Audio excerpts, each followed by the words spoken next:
Hey there, it's Wendy from Worldwide Speak, and I'm back to help you write stronger sentences with quick tip number 5. So remember, if you haven't subscribed yet, please do so you get these tips right when they come out. Are you ready? Let's learn. So quick tip number 5 is to change those phrasal verbs to single word verbs. Why? Because phrasal verbs are more informal. You will hear them when native speakers of English are talking. We use them all of the time. They're just not as effective when you go to write academic papers.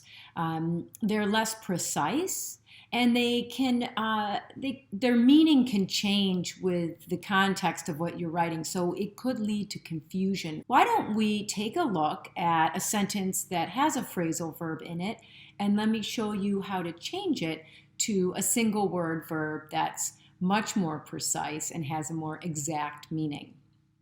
So this first sentence, the local school board looked into reopening school for fall 2021. So that would be fine if I were talking to a friend, but I need to be much more precise when I'm writing, especially in an academic setting. So why don't we just take that phrasal verb out, looked into, and let's replace it with a much more precise verb, one word, and we'll use the verb examine, to examine. And we would write the sentence like this.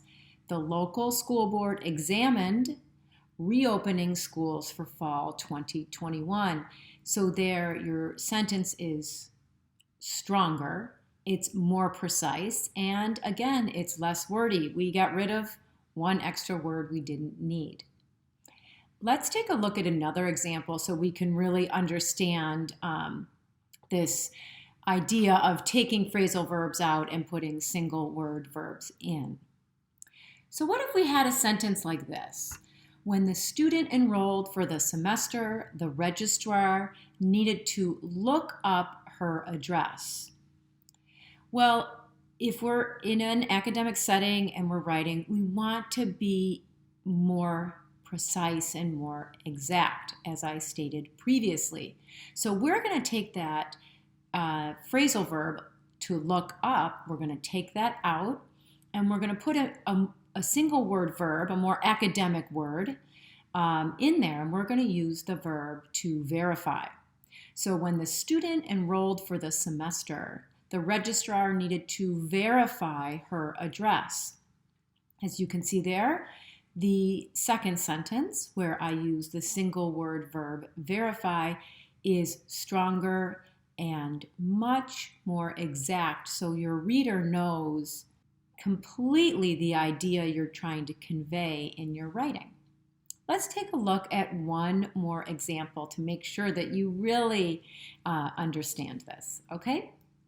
So lastly, here we have the phrasal verb look out for, 3 words. We're going to take those out and just put one word in. So you know how I like our sentences to be less wordy and more direct because it's more clear and effective. So while editing an essay, look out for common sentence errors such as fragments and run-ons. Let's make this stronger. Let's take that phrasal verb, look out for, out of that sentence, and let's put in that single word verb, identify. Much more academic, much more precise. So while editing an essay, identify common sentence errors such as fragments and run-ons. So there you have it. This is another way to improve your sentences, to make them more formal for an academic setting, and to make them more precise, which makes your writing more clear, more effective, and easier to read. Okay, thank you for watching. I'll see you soon. Bye-bye.